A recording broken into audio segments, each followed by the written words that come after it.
그렇기 때문에 우리가 앞으로 벌어질 이 일들에 대해서 정신 똑바로 차리고 대책을 수립해 가야 된다.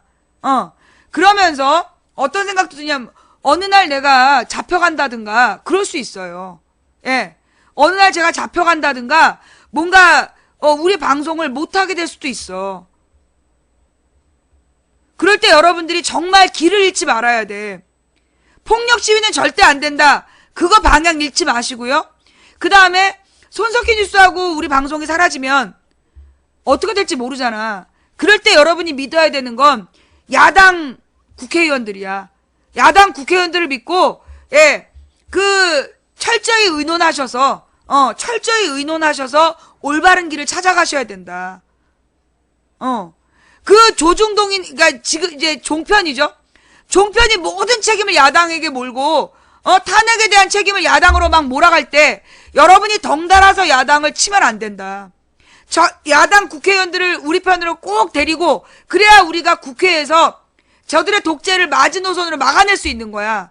국민의 안전판이 지금 국회 여소야대를 만들어 놓은 거기 때문에 그 여소야대 국회를 꼭 여러분 손으로 지키셔야 돼요. 그리고 야권 대선 후보들 빨리 단일화해서 그 사람을 중심으로 해서 뭉쳐서 가야 된다. 뭔 말인지 알겠죠?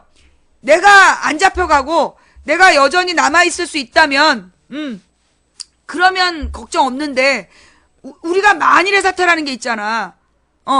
혹시라도 내가 방송을 못하게 될 때는 여러분이 반드시 명심해야 될 게 뭐다? 지금 내가 정말 목숨 걸고 금식기도 하면서 여소야대를 만들려고 했던 이유가 이거야. 박근혜가 막판에 미친 짓을 할 수 있다. 그 미친 짓을 막아낼 수 있는 유일한 방패막이가 여소야대 정국이다. 그래서 국회가 여러분을 막아낼 수 있도록 지금 여소야대가 됐잖아요. 171석이 우리 편이야. 그 171석의 야당을 여러분이 믿고 그리고 여러분 지역구의 의원들을 동원을 해서 막 전화해가지고 그 171석이 올바른 선택을 하게끔 해 나가셔야 돼요. 그리고 야권 대선 후보들 지금 비상시국입니다. 감정적으로 저기 종편에서 만들어낸 헛소리로 문재인은 안 돼. 그렇게 어리석은 일로 힘 빼지 마세요. 지금은 시체말로 이 작대기라도 뽑아야 되는 상황이야. 작대기라도 선택해야 되는 상황이야. 그러니 지금은 우리가 누구는 싫어. 그렇게 호남에서 문재인 싫어. 그렇게 지금 투정 부릴 때가 아니다. 지금 비상 상황이다. 예.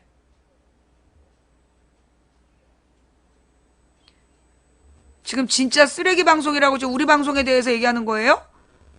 아니면 종편에 대해서 얘기하면서 지금 끊어서 쓰는 거예요? 지금 이 방 채팅창에 4,200명이 있어. 그렇게 채팅을 끊어서 쓰면 안 돼. 뭔 말인지 알아요? 길게 한 줄로 쓰세요. 종편 욕을 하면서 쓰레기 방송이라고 욕을 했는데 종편 어이없음, 쓰레기 방송임. 근데 앞말을 못 읽으면 망치부인한테 욕한 줄 안단 말이야. 자, 여러분. 지금 상황은 매우 심각한 상황이고요.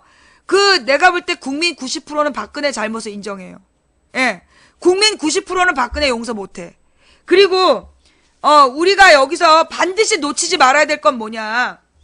지금 이명박이 뭐라 그랬냐면, 박근혜가 부끄럽다고, 이명박이 박근혜한테, 어떻게 이렇게 부끄러울 수 있느냐. 이런 얘기를 했어요.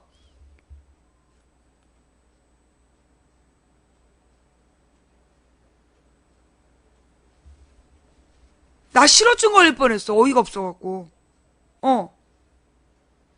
실어증 걸릴 뻔했다가 너무 충격 먹어가지고. 야! 네가 박근혜 대통령 만들었잖아! 국정원 동원해가지고!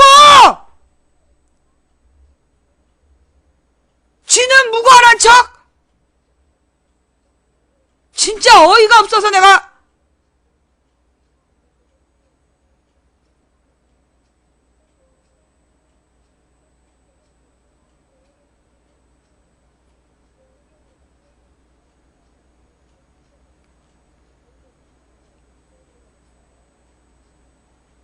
기가 막히죠, 여러분. 아니, 지가 어디서 나와가지고, 박근혜가 부끄럽다는 얘기를 해. 살다 진짜. 그니까 우리 국민들이 요즘에, 그래서 요즘에 우리 국민들이 개그 프로도 안 본대잖아. 예능을 안 본대. 뉴스가 너무 재밌어가지고, 이렇게 웃긴 뉴스가 어디냐고. 아주 그냥 폭소가 나오는 거 아니야. 그 요즘에는 누구야? JTBC 뉴스를 통닭 먹으면서 본대. 옛날에 무슨 뭐 축구 경기를 보고 이러면 치킨 시켜가지고 막 맥주 마시면서 봤는데, 요즘엔 JTBC 뉴스를 볼 때 온 가족이 모여서 치킨 먹으면서 본대. 지금 JTBC 뉴스가 시청률 1위잖아. 그죠? 시청률 1위고 전국에서 제일 많이 봐. 이 나머지 언론사를 거의 다 안 보고, JTBC를 보고 있는데, 걱정이 뭐냐 하면, 언제든 삼성에서 손석희 사장을 잘라버리면, JTBC에다가 우리가 다 집중하고 있는데, 어느 날 갑자기 삼성에서 손석희 사장을 잘라버리면, 순식간에 무너져 내리는 거야.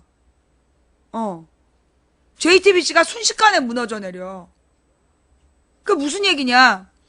그래서 우리가 지금 신경 써야 되는 게 뭐냐 하면, 우리가 KBS에 대해서 그냥 아무 신경 안 써. 그죠? KBS는 워낙 미친놈들이야 이러면서 신경을 안 쓰잖아. 근데 우리는 모든 가정에서 2,500원씩을 내고 있어요. 수백만 가정에서, 아니야, 뭐, 1,700만? 1,700인가 1,600만 가구당 2,500원씩을 내고 있는 거야.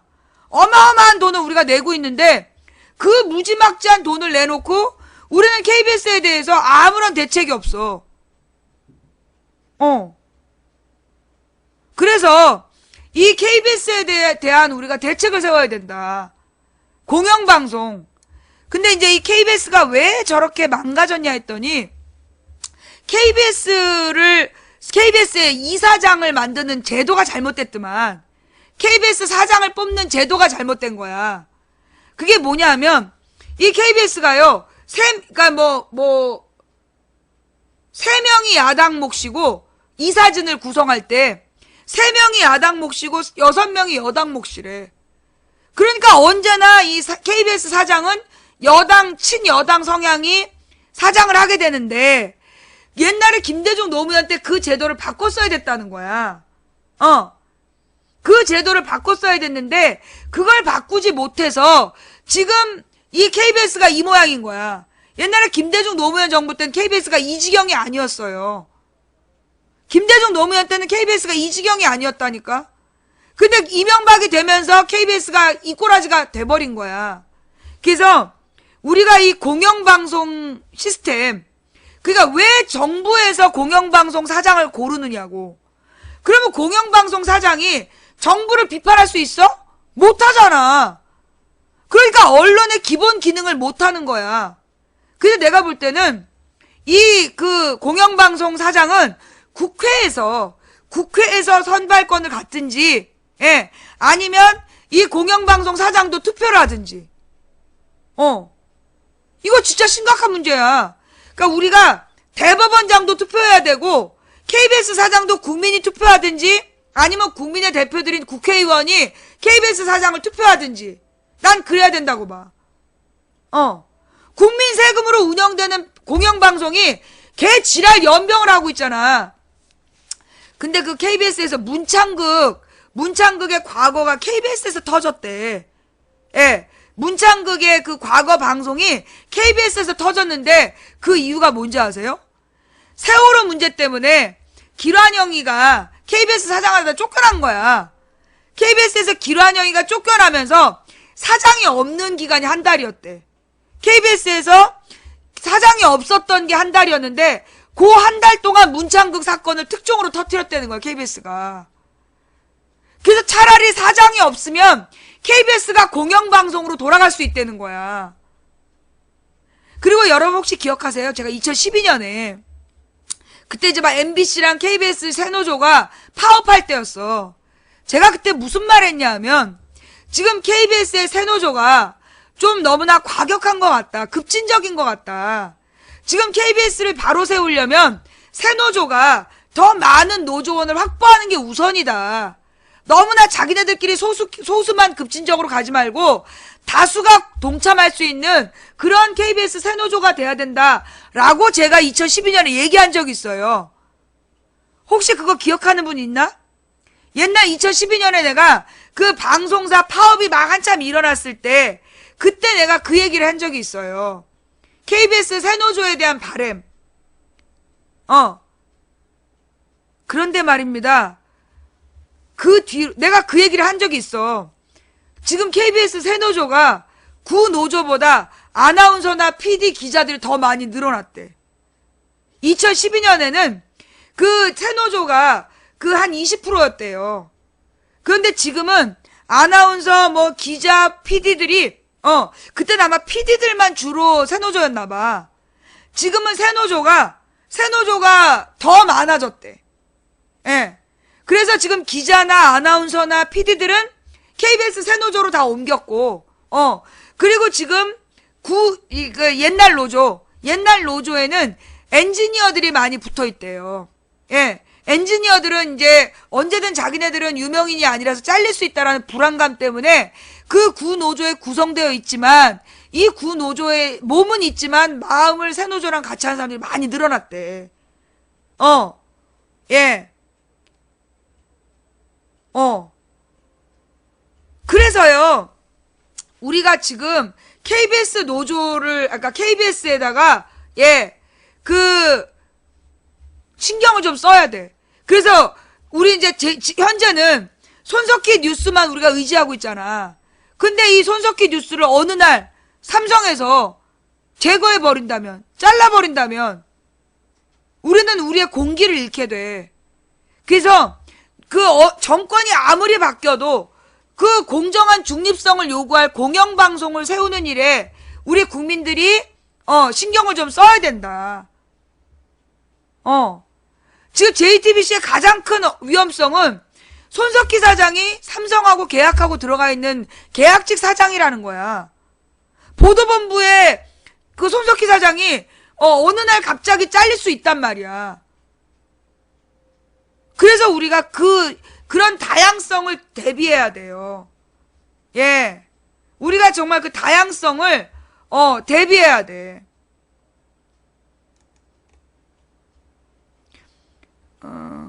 지금 누구를 강퇴시켜라, 벙어리시켜라, 이렇게 하면 강퇴예요? 자, 그래서 지금 이제 우리 공영방송을 똑바로 세우는 문제, 우리가 신경 써야 된다. 그 다음, 내가 그랬잖아. 2011년 11월에 모든 언론에서 낙곰수를 띄웠다. 그 얘기 들었죠? 2011년 11월에 모든 언론이 낙곰수를 띄웠다. 그 얘기 여러분 들으셨죠? 내가 했어, 분명히. 지금 모든 언론이 김어준의 교통방송을 띄우고 있어. 모든 언론이 지금 김어준의 그 교통방송을 엄청 띄우고 있어. 왜 그럴까? 왜 그럴까? 이유가 뭘까?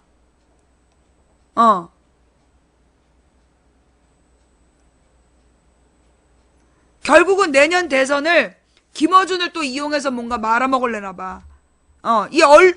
기본은, 언론사는, 지금 우리나라의 다수 언론이 친이명박계다. 이명박의 재벌들이 장악한 게 언론이다. 근데 그 언론이 띄운다? 걔는 적이다. 그 언론들에 자주 나오면 그게 적이야. 그게 이명박 아바타야. 안철수가 자주 나오면 안철수가 이명박 아바타고, 남경필이 자주 나오면 남경필이 이명박 아바타고, 홍정욱이 자주 나오면 그건 홍정욱이 이명박 아바타인 거야. 언론에서, 지금 저 종편에서 계속 띄우는 그놈이 이명박 아바타다. 근데 그 언론이 지금 계속해서 김어준의 프로를 띄우고 있어. 이유가 뭘까? 이유가 뭘까? 자, 오늘도 벌써 5시 반까지 했는데요. 예,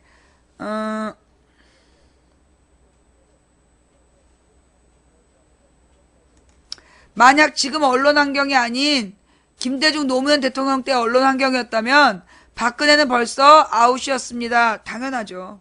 예. 그거 말해 뭐 하겠어. 예. 자, 하여간.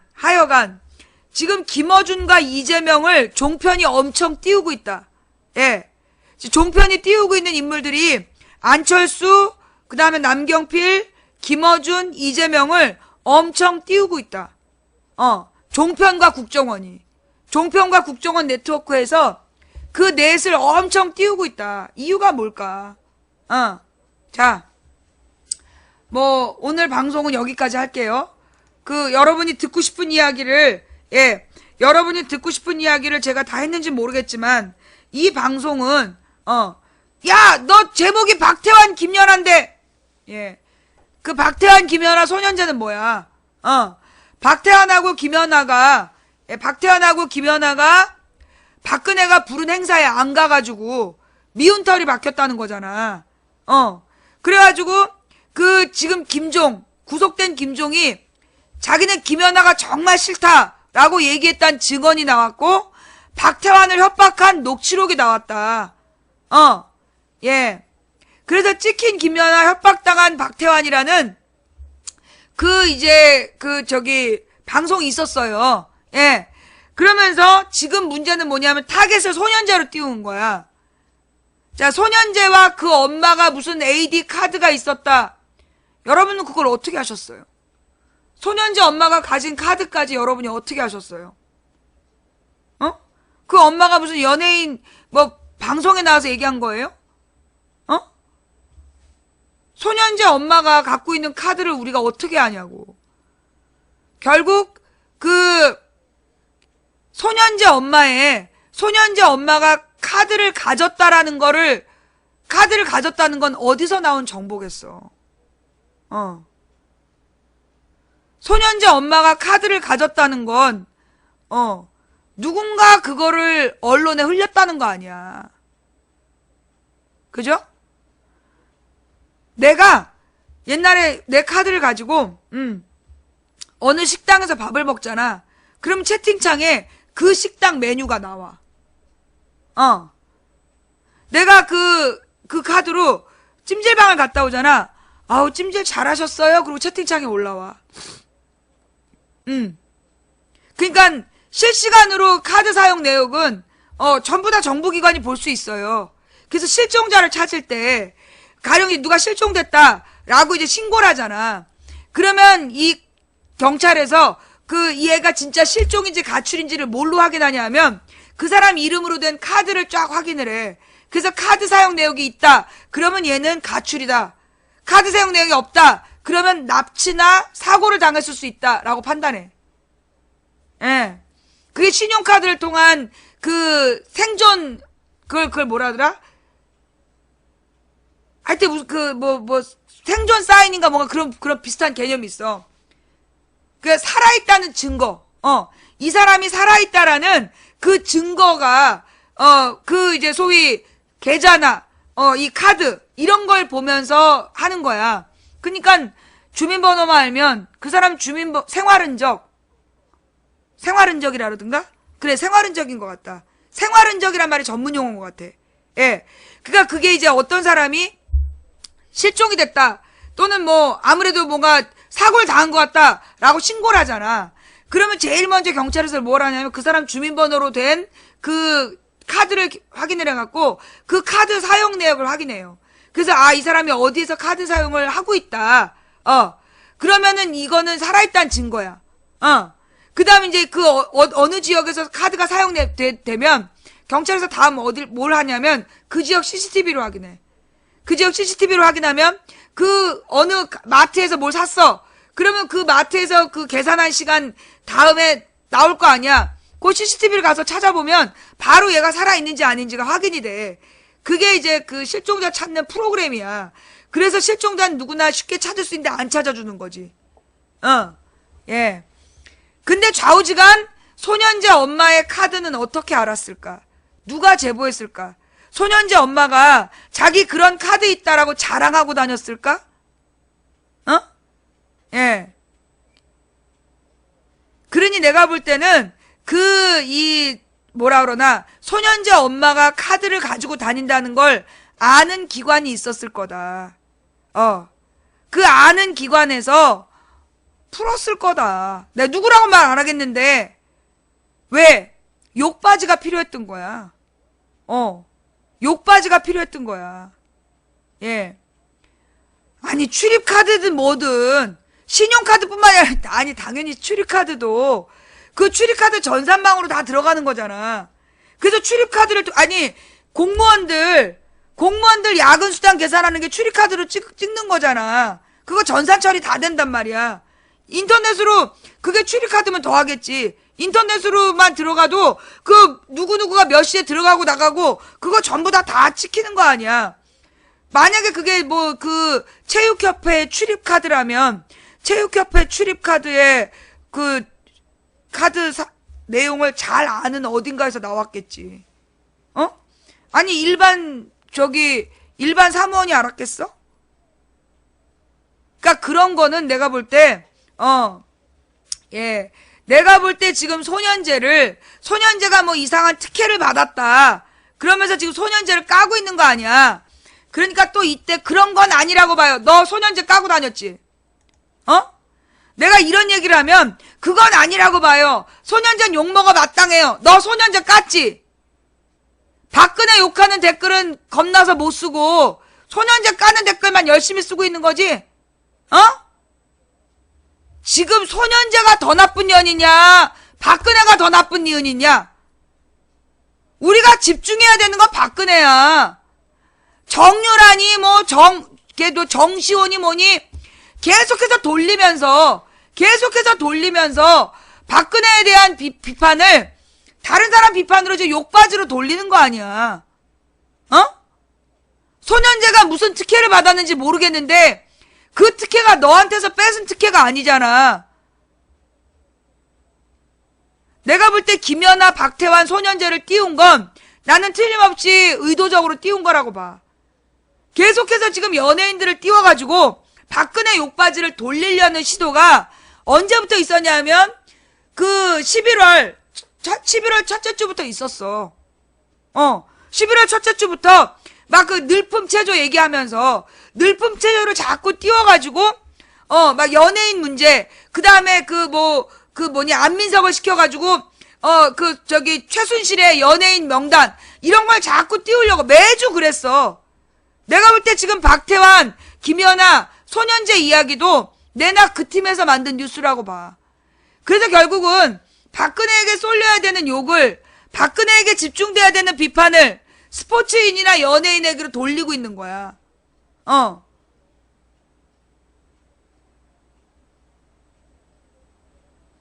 소년제가 부당하게 이익을 취했다면, 그래서 소년제 이미지가 나빠진다면 알아서 광고회사들이 소년제는 정리하겠지. 시선 돌리기에 넘어가지 마라. 예, 시선 돌리기에 절대 넘어가지 마라. 지금 쟤네들은 끊임없이 연예인으로 물타기를 하려고 그래. 근데 지금 이제 연예인이 안 되니까 스포츠 선수들을 띄워가지고 지금 물타기를 하려고 그러는 거야. 거기 절대 넘어가지 마세요. 우리가 지금 집중해야 되는 건 박근혜야. 그리고 지금 벌받지 않은 놈. 우병우는 왜 구속 안 돼? 우병우는 왜 구속 안 되냐고. 지금까지 보면 살아남은 자가 우병우, 김기춘이야. 그지? 우리가 지금 신경 써야 되는 건 왜 그러니까 박근혜는 원래 그렇다 쳐. 우병우랑 김기춘은 왜 아무 책임도 지지 않을까? 근데 내가 볼 때 이제 김기춘에게 모든 책임을 몰아가는 건 나는 이제 이명박 쪽에서 배우가 김기춘이다. 우병우, 김기춘이 배우다라고 얘기해서 자기네들은 박근혜하고 무관한 척 하려고 띄우는 면이 없지 않다고 생각하지만, 그러나 우병우가 이제까지 저지른 만행에 비해서 왜 우병우는 구속되지 않는가? 그래서 우병우가 지금 구속되고 있지 않은 건 뭐의 사인이냐? 검찰을 믿을 수 없다는 사인이다. 예. 김기춘이나 우병우가 지금 그 수사 대상이 아니라는 건 현재 박근혜를 수사하겠다고 떠벌리고 있는 검찰을 믿을 수 없는 증거다. 만약에 지금 검찰이 정말로 박근혜 세력을 끊겠다고 작정했다면 우병우랑 김기춘도 수사 대상에 넣고 구속했어야 됐다. 근데 안 했다라는 건 지금 검찰이 유사 이래 최초의 피의자 신분 무기징역도 가능, 이거 전부 다 쇼일 가능성이 있다는 거야. 권영철 기자가 어제 되게 중요한 얘기 했어요. 예. 권영철 기자가 이때 방송 끝내려는데 이 얘기까지는 다시 보고 갑시다.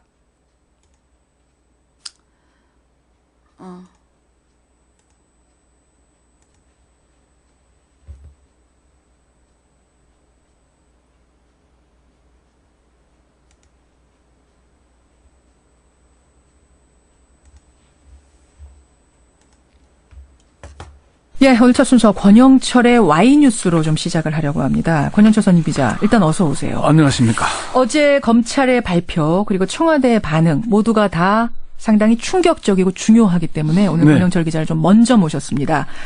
오늘 주제가 그거라고요. 네, 오늘 주제가 검찰은 진짜로 박근혜 대통령을 버렸을까입니다. 버린 거 아니에요? 지금 이 분위기로 봤을 땐? 검찰이 현직 대통령을 범죄자, 피의자로 규정했으니까 했죠. 헌정사상 처음 있는 일 아닙니까? 예. 국민도 놀라고 청와대도 놀랐죠. 예. 자, 근데 정말 버린 건지는 듣고 판단해 보시기를 바랍니다. 듣고. 아니, 이 정도면 일단 검찰이 세게 나간 거는 맞잖아요. 맞죠. 그런 평가가 있는 게 사실이죠. 예. 검찰이 제 역할을 했다는 그런 긍정평가가 있는 것도 사실입니다. 예, 예. 일단 긍정평가를 한 전현직 검찰 고위 관계자들의 평가를 들어봤는데요. 예. 편의에 따라서 A씨는 검찰이 엄청 강도 높게 한 거다. 이 정도까지 하리라고는 예상하지 못했다. 검찰이 대통령을 피의자로 입건하는 순간 검찰과 대통령과의 관계는 완전히 끝났다. 완전히 끝날 거 각오하고 발표한 거다. 이렇게 평가를 했고요.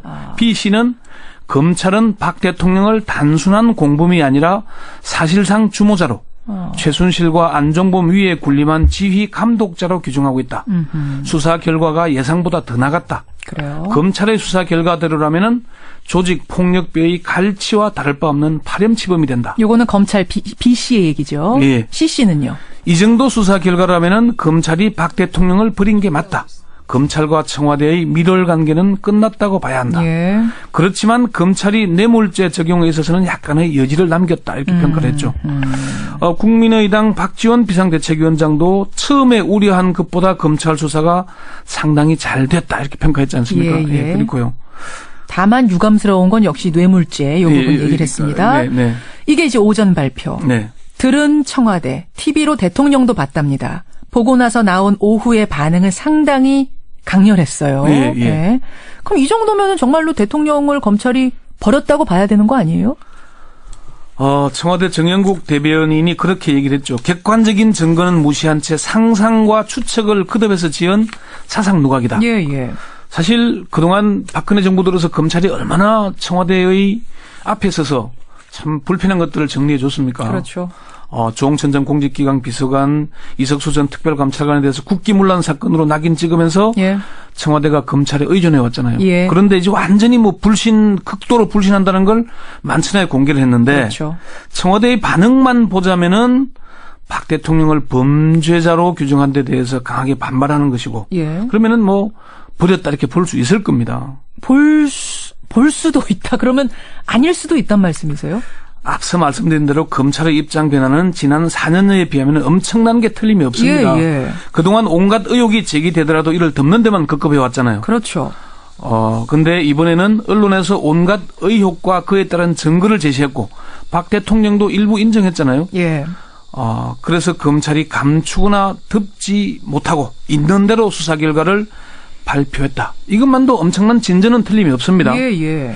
그렇지만 검찰의 수사 결과를 면밀히 따져보면은 문제가 많다는 게 특별 수사를 해온 전현직 검찰 고위 관계자들의 분석입니다. 겉으로 볼 때는 상당한 진전 맞지만 네. 대통령과 등진 거 맞지만 네. 면밀하게 상세하게 하나하나 뜯어보면 꼭 그렇지도 않다. 네. 자, 왜요? 이름만 되면 알만한 A씨, 제가 이름을 공개할 수는 없습니다만 A씨는 검찰이 적용한 대통령의 범죄 혐의는 형사 범죄 구성 요건을 악용해서 국민을 상대로 사기를 친 것이다. 그렇죠. 이렇게 혹평을 했습니다. 아니요. 검찰이요? 예. 검찰이 사기를 쳤다고요? 네. 그게 무슨 말이에요? 미르 K 재단은 직권 남용죄 구성 요건에 많지 않다. 이렇게 얘기를 했고요. 또 강요죄에 대해서도 강요라고 하는 것은 깡패가 눈을 부라리면서 하는 것인데 예. 공무원이 하는 것은 권한이 있으니까 하는 거다. 그건 뇌물죄로 가야 한다는 거죠. 이건 그냥 바로 뇌물죄로 갔었어야 된다. 그렇죠. 그렇게 보는 거군요. B 씨는 검찰이 박 대통령에 대해 면죄부를 줄이는 걸로 봐야 한다. 검찰이 새롭게 밝혀낸 게 뭐가 있냐. 언론에서 보도된 것과 대통령이 인정한 부분만 범죄 혐의로 인정하고 있다. 자, 우선 박근혜 대통령 지난 11월 4일 사과 내용 잠시 들어보시죠. 예. 선의의 도움을 주셨던 기업인 여러분께도 큰 실망을 드려 송구스럽게 생각합니다. 이게 돈을 낸 기업들이 선의로 냈다는 걸 강조한 말이죠. 그렇죠. 그런데 정말 기업들이 선의로 돈을 냈을까요? 자, 문제는 검찰의 공소장을 보면은 미르와 K스포츠 재단 설립을 선의로 봤다는 겁니다. 그렇게 써 있어요? 선의라고 표현을 안 했는데 예. 공소장 첫 부분을 보면은 예. 재단법인 미르 및 재단법인 K스포츠 설립 경위기가 나옵니다. 예. 그 부분 기니까 맨 뒷부분만 하자면은 환류, 확산, 스포츠 인재 양성 등 문화 스포츠 사업을 목적으로 하는 재단법인의 설립을 추진하되라고 되어 있습니다. 예. 이건 국정 기조하고 같다는 걸 얘기하는 겁니다. 일단 목적은 순수했다. 그러니까 설립은 선의였는데 돈을 모금하는 과정이 문제였다는 박 대통령의 시각을 그대로 받아들였다는 겁니다. 아하. 박 대통령의 변호인이 어제 직후에 그런 얘기를 했거든요. 재단 모금은 국정 수행의 일환으로 정상적 업무 수행이라고 얘기했거든요. 예. 그것과 검찰의 공소장이 같은 맥락이라는 얘기입니다. 그렇다면은 미르와 K스포츠 재단을 설립한 이유가 무엇일까요? 소유주는 누구일까요? 이게 소유주가 누군지 아십니까? 김현정인 거는? 소유주가 어떻게 되는 거예요? 지금 결국은 박 대통령하고 최순실 씨였다는 거 아니에요? 그러니까 두 재단의 공익법인이지만은 소유자는 박 대통령과 최순실 씨가 됩니다. 그렇죠. 이게 지금 아무런 문제가 없이 박 대통령이 임기를 마쳤다. 그러면 이게 유경재단과 똑같이 된다는 겁니다. 예. 그래요. 예. C 씨는 재벌 봐주기 수사다. 그러니까 뇌물죄로 바로 갔었어야 된다. 지금 그 얘기를 계속 하시는 거죠. 그러니까 근데 그걸 좀 내용을 들어보라는 얘기죠. 예. 뇌물수수나 제3자 뇌물죄가 적용되면은 돈을 준 기업들도 뇌물 공여와 횡령으로 처벌 대상이 되지만은 강요죄가 적용되면은 피해자가 된다. 아하. 박 대통령과 최순실 씨, 안종범 씨를 직권 남용과 강요죄로만 처벌하게 되면은 몰수와 추징을 할 수 없게 된다. 맞습니다. 몰수와 범죄 수익 추징이 환수가 안 된다는 맞아요. 얘기죠. 맞아요. 그렇죠. 예. 그리고 형량도 대폭 낮아지고요. 예. 심지어 이렇게 갈 경우에 법원에서는 무죄가 날 가능성이 높다는 게 법조인들의 분석입니다. 그래요. 그러니까 어제 이 모든 혐의를 대통령이 공모했다라고 얘기한 그 워딩만 보면 상당히 센 것 같지만 네. 조목조목 어떤 죄를 적용했는가 어떤 혐의를 거기 공소장에 넣었는가 보면 이건 재판에 가서 무죄로도 뒤집힐 수 있는 형량 자체도 굉장히 뇌물죄에 비해 가볍다. 이런 말이죠. 뇌물은 700억이 넘고 하기 때문에 무기징역 또는 10년 이상인데. 맞습니다. 이건 어떤 혐의는 2년 이하도 있고 형량이 상당히 낮거든요. 예. 그리고 이게 그렇게 되면은 직권 남용과 강요가 유죄가 잘 안 됩니다. 아니 근데 지금 네. 대통령이 조사도 안 받은 상황이잖아요. 그래서 검찰로서는 이렇게 쓸 수밖에 없었던 거 아니에요. 이제 대통령 조사도 좀 하고 뭔가 보강을 하면 증거도 보강하면 뇌물죄로 그때 적용할 수도 있는 거 아닙니까? 재벌 총수 9명을 조사를 했습니다. 예. 검찰이 재벌 총수를 부른다는 얘기는 기업에 대한 수사의 마지막이라는 얘기잖아요. 박 대통령 조사를 못했지만은 나머지 혐의는 공범으로 적시를 했잖아요. 예. 근데 뇌물죄만 왜 뺍니까? 대통령 빼고 최순실, 안종범, 정호성을 할 때도 뇌물죄를 넣으려면 얼마든지 넣을 수 있었다. 그렇죠. 그리고 현대차하고 포스코 문제는 직권 남용에 포함시켰는데 예. 삼성그룹은 또 뺐잖아요. 그렇죠. 그러니까 그런 부분들이 의혹을 많이 주는 겁니다. 아하. 이게 과연 노성권 1차장이 어제 브리핑을 하면서 그런 얘기를 했죠. 이게 끝이 아니다. 공소 사실에는 없지만 계속 수사한다고 얘기를 했어요. 바로 거기요. 예. 그렇지만은 검찰의 사정을 잘 아는 한 중견 법조인은 검찰의 뇌물죄 계속 수사 언급은 일종의 립 서비스에 불과하다. 립 서비스다 국민들한테는. 예. 안종범 씨의 구속영장 청구 당시의 혐의에서 한 발도 나가지 않았다. 그렇게 얘기를 합니다. 그래요. 예, 뇌물죄가 그 민주당 기동민 원내대변인이 그렇게 논평을 했잖아요. 최순실 안종범에 대해 뇌물죄 제3자 뇌물죄를 적용 안 한 건 헌정질서 파괴범을 자범으로 취급하는 것이다. 아하. 몸통을 피하고 격까지만 건드려서 사실상 대통령에게 면죄부를 주려는 취지라고 설명했잖아요. 아니 근데 예. 어제 그 얘기도 했잖아요. 네. 오늘부로 기소가 중지되고 즉 대통령직 그만두는 순간 피의자로 기소되고 재판할 거다. 네. 이렇게 하는데도 강력한 처벌 의지가 없다고 보시는 거예요? 그러니까 포장은 아주 거창하게 했는데요. 내용을 알 리가 없다는 얘기죠. 결국 파고 들어가 보면은. 결국 다 포장에 불과한 그러니까 거 아닌가? 검찰이 그동안 해온 형태를 보자면은 예. 마지못해 국민의 촛불 여론에 떠밀려서 여기까지 온 거잖아요. 예, 예. 처음에는 최순실 사건을 누구에게 맡겼습니까? 형사 8부에 맡겼잖아요. 예. 수사 의지가 없다는 거죠. 그렇죠. 그리고 문제가 또 불거지니까 검사 3명 추가했다가 결국 마지막에는 특별수사본부까지 온 거란 얘기죠. 계속 떠밀려서. 그러니까 여기까지 왔는데 그러면 검찰이 정말 제대로 했더라면은 의지를 가지고 있다면은 그 부분에 대해서 제대로 밝혀내야 된다는 거죠. 그러면 자 네. 검찰이 왜 뇌물죄까지 어제 바로 못 갔다고 생각하세요? 짧게. 그러니까 첫 번째는 제대로 수사가 되지 않았기 때문일 수 있습니다. 기한이 쫓겨다 보니까. 실제로? 예. 그 두 번째는 대통령에 대한 마지막 배려 차원이 아니냐. 하. 직권 남용은 공무원으로서 정당한 직무를 수행하다가 좀 과하게 됐다는 거잖아요. 그렇죠. 근데 직권 남용이 되면 아까 말씀드린 대로 무죄가 될 수도 있고 빠져나갈 길을 열어주는 겁니다. 예, 대통령이. 예. 그러니까 지금 청와대가 이렇게 반발할 수 있다는 거죠. 예. 세 번째는 범죄 수익에 대한 몰수를 하게 되면은 최순실 씨 일가에 대한 뭐 재산 몰수 추징에 들어갈 수 있는데 그렇죠. 그 길을 막았다. 어허. 네 번째는 재벌 봐주기가 아니냐. 재벌 그런 얘기죠. 봐주기까지. 마지막은 뭐 그런 얘기도 또 있습니다. 일종의 까치밥 아니냐. 까치밥이라뇨? 특검이 곧 출범하게 되니까 예. 특검이 할 일을 남겨놓은 것 아니겠느냐. 여기서부터는 특검이 해달라. 뭐 이제 그런 수도 있고 뭐 그동안 멈칫하면서 떠밀려 왔는데 거기까지 하면은 검찰이 좀 낯이 뜨거우니까 뭐 특검으로 넘긴 게 아니겠냐. 좀 선의로 보는 거겠죠. 자, 지금 이걸 다 들으신 청취자 반응은 어떠냐면 그런데 이것조차도 격하게 반응하는 청와대 참 기가 막힌다. 이런 문자가 제일 많이 들어요. 그게 짜고 치는 게 아니냐는 거죠. 여기까지 권영철 선임 기자 진짜로 검찰이 대통령을 버린 건 아닐 수도 있다라는 오늘 와이뉴스의 결론. 수고하셨습니다. 네. 이게 어저께 나온 뉴스예요. 어제 아침에. 내가 그저께 밤에 일요일 날 밤에 비슷한 얘기를 했잖아. 이건 뭔가 꽹가리 치는데 이거 막 꽹가리 치는 건데 실제로 내용이 없다. 이거 검찰에서 그거 이 중요한 범죄는 안 건드린 거다. 뇌물죄를 뺀 이유에 대해서 그렇게 얘기를 했잖아요. 지금 검찰이 안 버렸을 수 있다. 여기서 중요한 건 뭐냐면 그러면 왜 검찰이 그렇게 꽹가리를 쳤냐는 거야. 마치 뭔가 엄청난 처벌한 것처럼 왜 쇼를 했느냐. 탄핵을 유도하기 위해서. 즉 검찰이 그렇게 쇼를 한 이유는 딱 하나야. 탄핵을 유도하기 위해서. 그래서 야3당으로 하여금 탄핵에 전부 다 동의하게 했잖아. 그죠? 그래서 지금 이제 탄핵을 유도하는 거야. 탄핵을 유도해서 탄핵 전국으로 가는 게 비상 상황이 된다는 거지. 그 비상 상황이 자기네들한테 유리하다고 보는 거야. 종편에서 그 뭐 헌정 일에 최초의 불안한 상태라고 막 날마다 떠들어대. 그럼 할머니 할아버지들이 얼마나 불안하겠어. 반드시 투표하는 할머니 할아버지들 불안감에 쌓이게 하기 위해서 지금 탄핵 정국이 필요한 거야. 탄핵 결정은 390일 동안 안 해도 되는 거잖아, 쟤네가. 시간을 끌 수 있어. 그리고 박근혜는 어차피 허수아비이기 때문에 직무정지 시켜놔도 상관없어. 황교안 체제로 간다.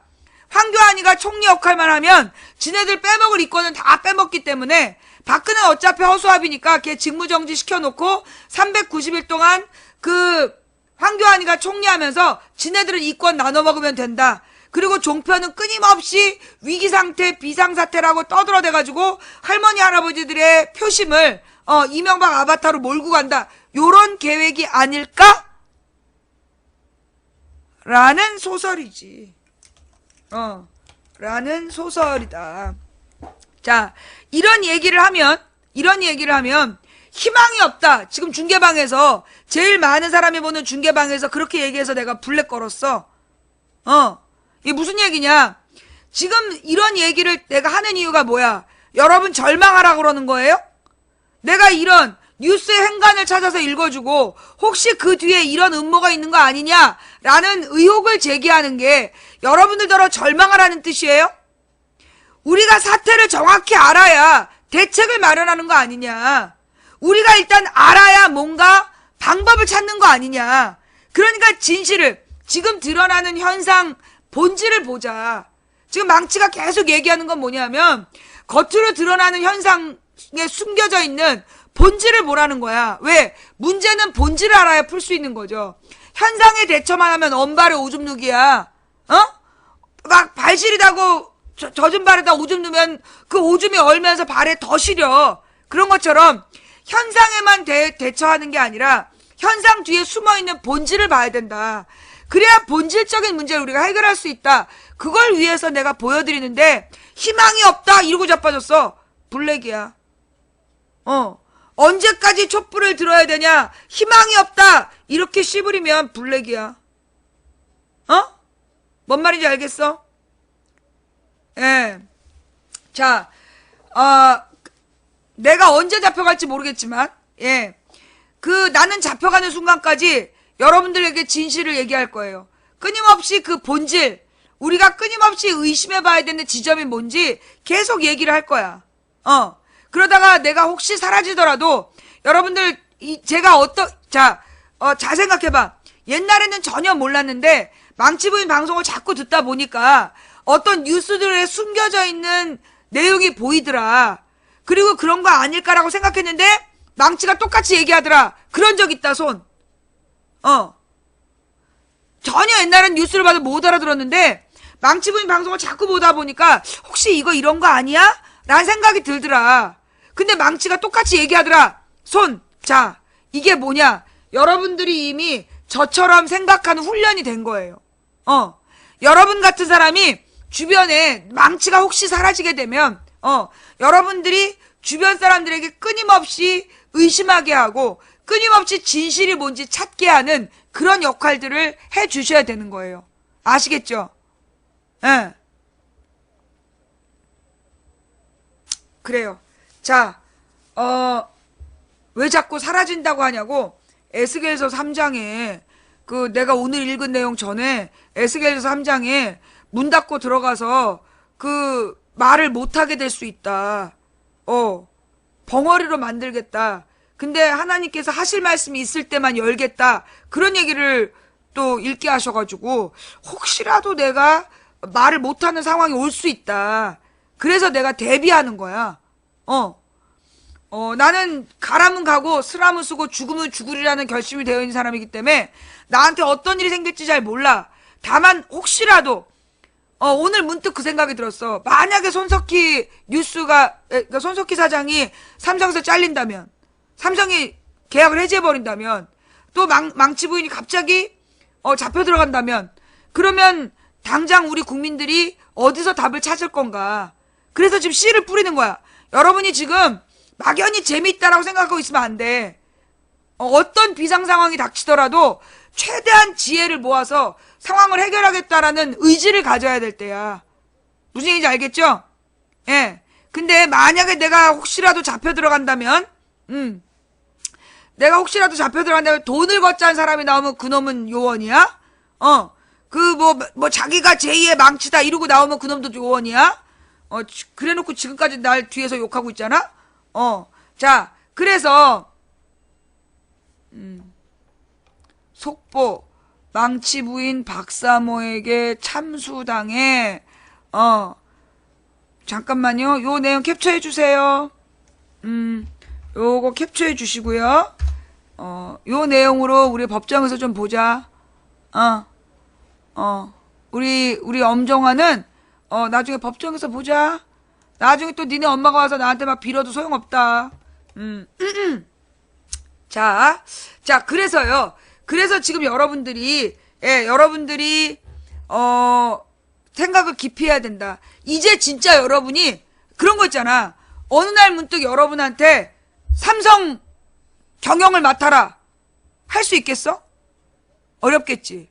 어느 날 문득, 어느 기업체에서 당신이 CEO를 해야 된다. 그 얼마나 당황스럽겠어. 그죠? 뭐 CEO가 되면 막 좋은 차 타고 이런 것만 생각하잖아. 그러면서 당신이 경영해가지고 주식이 떨어지면 당신의 살점을 베겠어.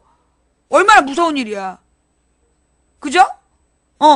만약에 당신이 경영을 못해서 주가가 떨어지면 떨어진 주식 그램수만큼, 주식 숫자만큼을 당신 살점을 떼겠다. 그러면 죽고 싶을 거 아니야. 근데 지금은 어떻게 보면 우리가 그런 상황이라고. 우리는 지금 갑자기 주권자의 역할을 해야 되는 상황이 온 거야. 이제까지 민주주의를 제대로 가르치지 않았고 경험이 없었던 우리에게 지금 이 11월에 우리 국민들에게 주인다운 일을 하라는 지금 상황이 벌어진 거야. 그러니까 어떻게 해야 돼? 철저히 내가 곧 대통령이다. 내가 곧 책임자다. 이런 마음을 가지고 이 상황을 어떻게 풀어갈 건가? 어떻게 내 주변 사람들과 마음을 모아서 이 위기를 극복할 건가에 대해서 이렇게 마음을 다부지게 먹어야 돼요. 생각보다 이 일이 장기전으로 갈 수 있어. 오늘 어떤 기사에 우리는 박근혜와의 장기전을 준비해야 된다는 기사가 났더라고. 근데 내가 똑같은 마음을 오늘 새벽에 받은 거야. 우리가 박근혜하고 우리가 생각하는 것만큼 조기 대선이 되고 빨리 끝나지 않을 수 있다. 나한테 390일 동안 저녁 먹지 말라는 걸로 봐서 굉장히 긴 393일 뒤가 대선이야. 근데 390일 동안 정권 교체를 위해서 저녁을 굶지 말라는 걸로 봐서 사태가 우리가 생각하는 것보다 장기전이 될 수 있다. 그러면 장기전이 됐을 때 여러분들이 지칠 수 있고 포기하고 싶어질 때가 있다. 그런데 우리가 포기하면 지는 거야. 예. 지금 우리가 포기하면 지는 상황이다. 정말 너무나 이렇게 괴롭다. 막 이런 분들 많아요. 제 주변에도 지금 상황이 너무나 두렵다, 괴롭다. 그런 분들이 되게 많은데 그래서 우리가 눈 감으면 그래서 우리가 포기하면 우리가 지는 거예요.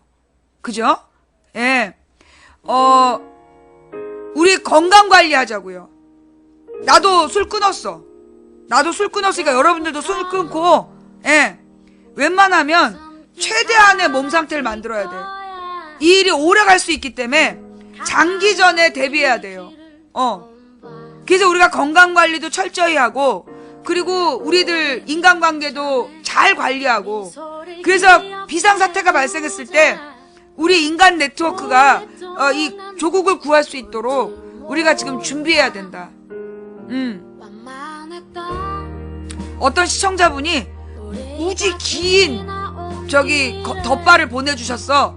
거기 무슨 털이 달려 있었는데 내가 그런 털을 별로 안 좋아했거든. 근데 우리 동생이어서 뛰어갔어.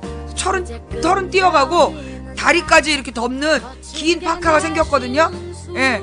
다음번엔 그거 입고 나갈 거예요. 예. 장기전에 대비합시다. 예.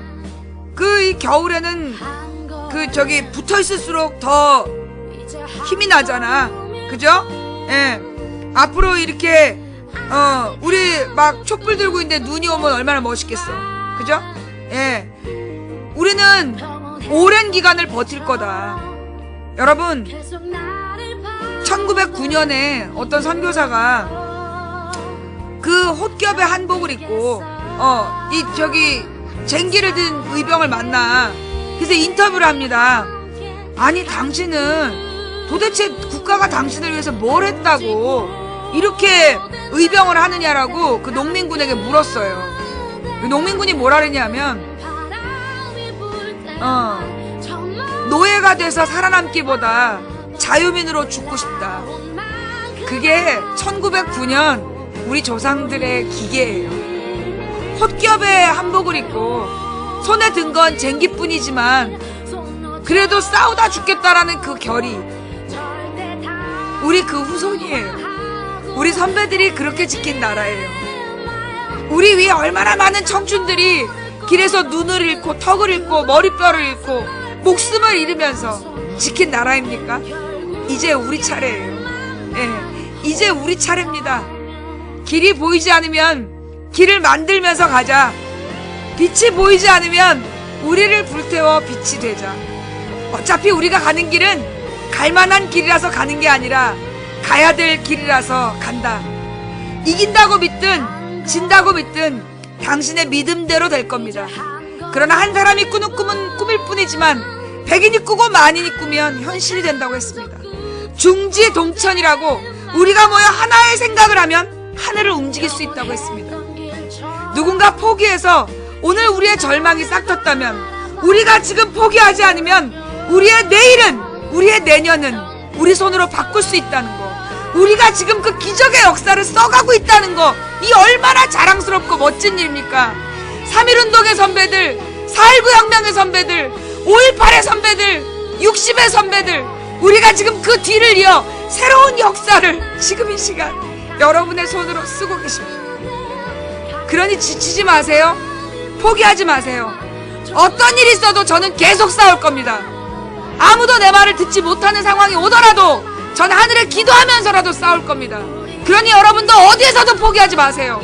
우리의 마음이 하나이면 우리는 반드시 이길 겁니다. 잊지 마세요. 지치지 마세요.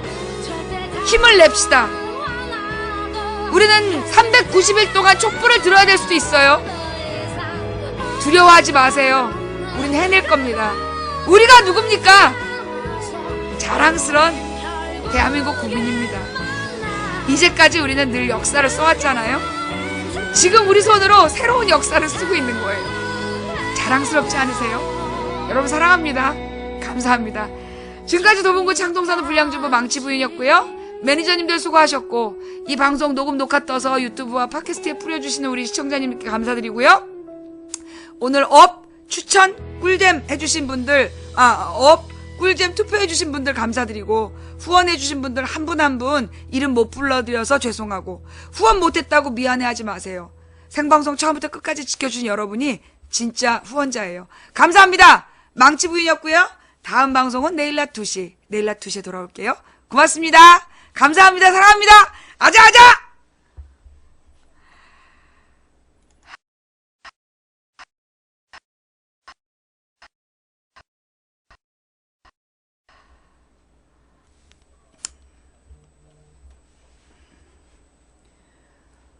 어떻게 오늘 방송 마음에들 드셨어요? 예, 마음에 드셨으면 업 해주시고요. 중계방에 계신 님들 본방송으로 와주세요. 본방에서, 중계방에서 나갔다 들어오면 본방이에요. 고맙습니다. 제 방송 틀어드립니다.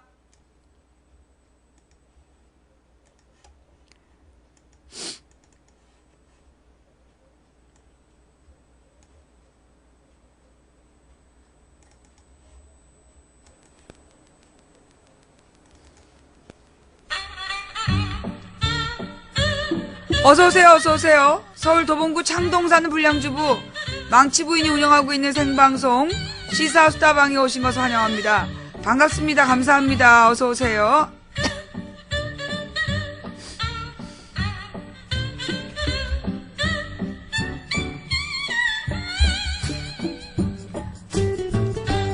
좀 전에 나온 우리 불악기 때문에 신비감이 떨어진다고 앙탈을 부린 시청자야.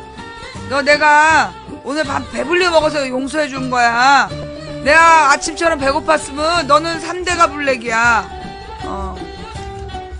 우리 망치부인 방송 참 요즘에 역캠 순위가 쓸데없이 높아가지고 가끔 보면 와가지고 저기 역캠이라며 아저씨 여자는 언제 나와요? 내가 미안하지만 조금 있으면 나와 라고 했던 거 미안해. 네가 꼭 들어야 될 내용이라서 그랬어. 미안하다. 여자 나올 때까지 기다리다가 잠들어버린 너에게 심심한 조의를 표하면서 나도 참 당황스럽다 야.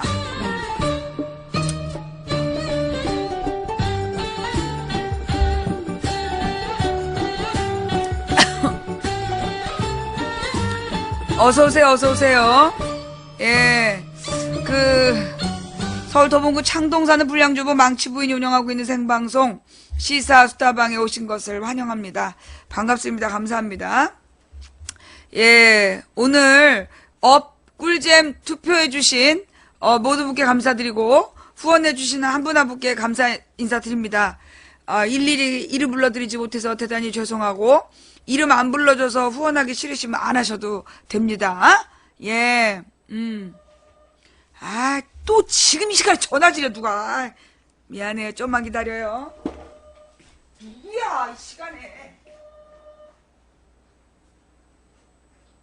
여보세요? 예.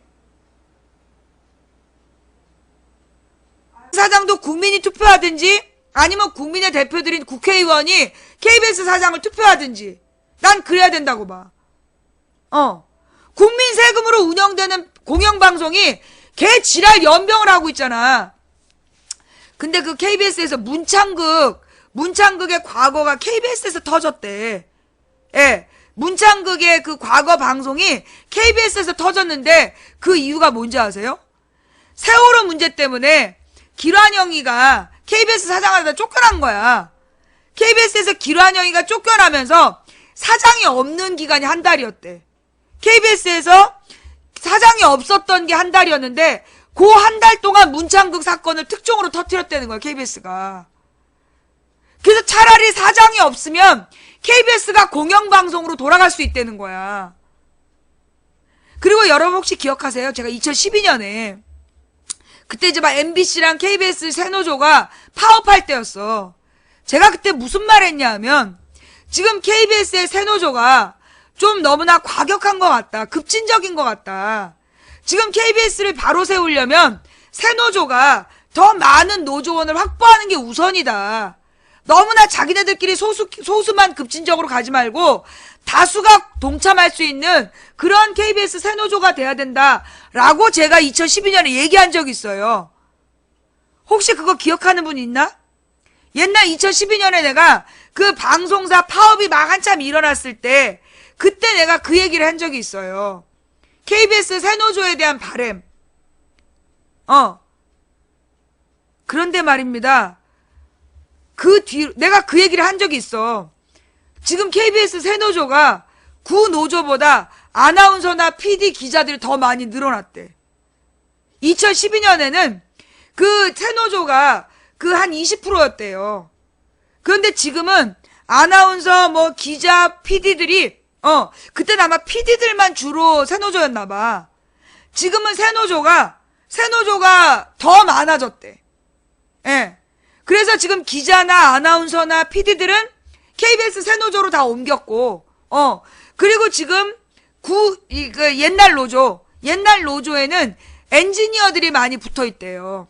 예. 엔지니어들은 이제 언제든 자기네들은 유명인이 아니라서 잘릴 수 있다라는 불안감 때문에 그 구노조에 구성되어 있지만, 이 구노조의 몸은 있지만 마음을 세노조랑 같이 하는 사람들이 많이 늘어났대. 예. 그래서요, 우리가 지금 KBS 노조를, 아까 KBS에다가, 신경을 좀 써야 돼. 그래서, 우리 이제, 현재는 손석희 뉴스만 우리가 의지하고 있잖아. 근데 이 손석희 뉴스를 어느 날, 삼성에서 제거해버린다면, 잘라버린다면, 우리는 우리의 공기를 잃게 돼. 그래서, 정권이 아무리 바뀌어도, 그 공정한 중립성을 요구할 공영방송을 세우는 일에 우리 국민들이 신경을 좀 써야 된다. 지금 JTBC의 가장 큰 위험성은 손석희 사장이 삼성하고 계약하고 들어가 있는 계약직 사장이라는 거야. 보도본부에 그 손석희 사장이 어느 날 갑자기 잘릴 수 있단 말이야. 그래서 우리가 그런 다양성을 대비해야 돼요. 예. 우리가 정말 그 다양성을, 대비해야 돼.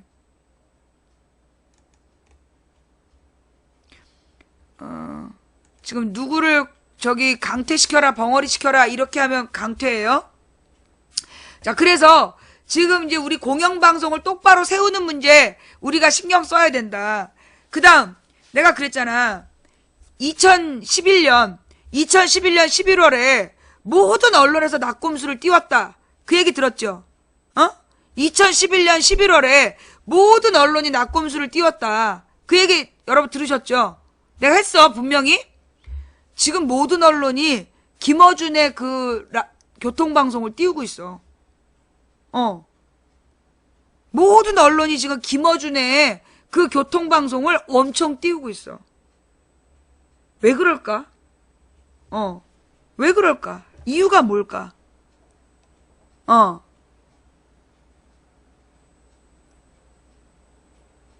결국은 내년 대선을 김어준을 또 이용해서 뭔가 말아먹으려나 봐. 기본은, 언론사는, 지금 우리나라의 다수 언론이 친 이명박계다. 이명박의 재벌들이 장악한 게 언론이다. 근데 그 언론이 띄운다? 걔는 적이다. 그 언론들에 자주 나오면 그게 적이야. 그게 이명박 아바타야. 안철수가 자주 나오면 안철수가 이명박 아바타고, 남경필이 자주 나오면 남경필이 이명박 아바타고, 홍정욱이 자주 나오면 그건 홍정욱이 이명박 아바타인 거야.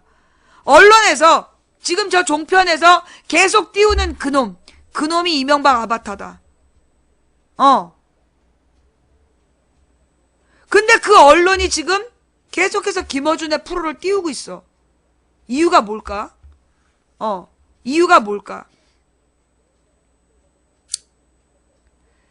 자, 오늘도 벌써 5시 반까지 했는데요. 예,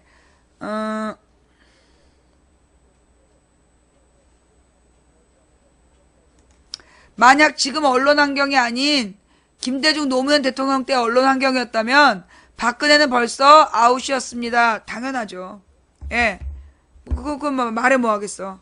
예, 자, 하여간 지금 김어준과 이재명을 종편이 엄청 띄우고 있다. 예.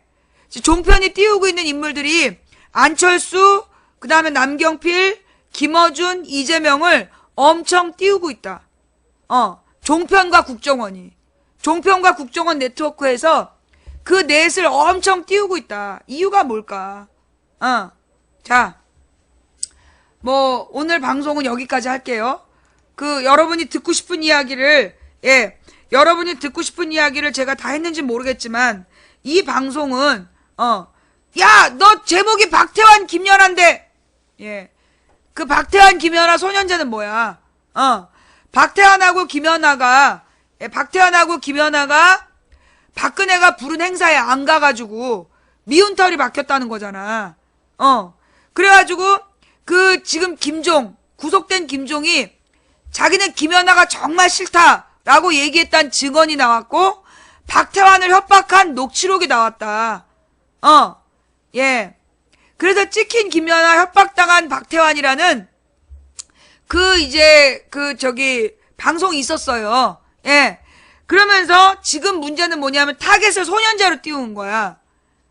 자, 소년제와 그 엄마가 무슨 AD 카드가 있었다.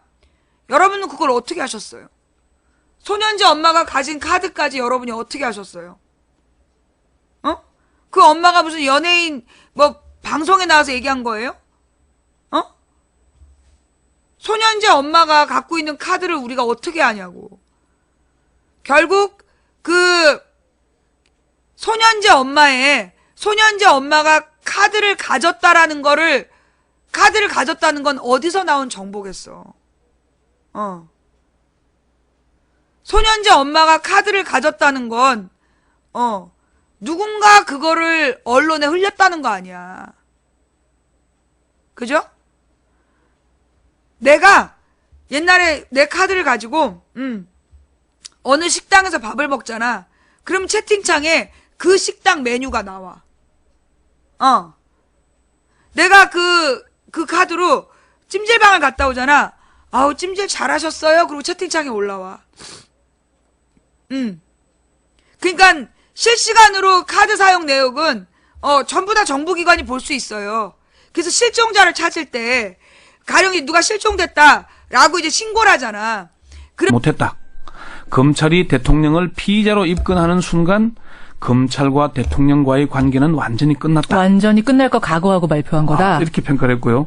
피 씨는 검찰은 박 대통령을 단순한 공범이 아니라 사실상 주모자로 최순실과 안종범 위에 군림한 지휘 감독자로 규정하고 있다.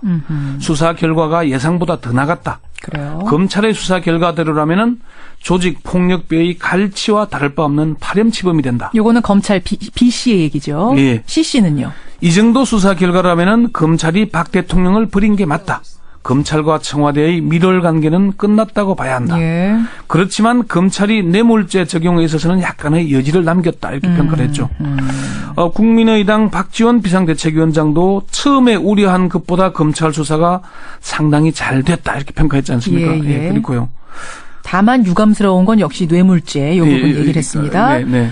이게 이제 오전 발표. 네. 들은 청와대, TV로 대통령도 봤답니다. 보고 나서 나온 오후의 반응은 상당히 강렬했어요. 예, 예. 네. 그럼 이 정도면은 정말로 대통령을 검찰이 버렸다고 봐야 되는 거 아니에요? 청와대 정영국 대변인이 그렇게 얘기를 했죠. 객관적인 증거는 무시한 채 상상과 추측을 거듭해서 지은 사상 누각이다. 예, 예.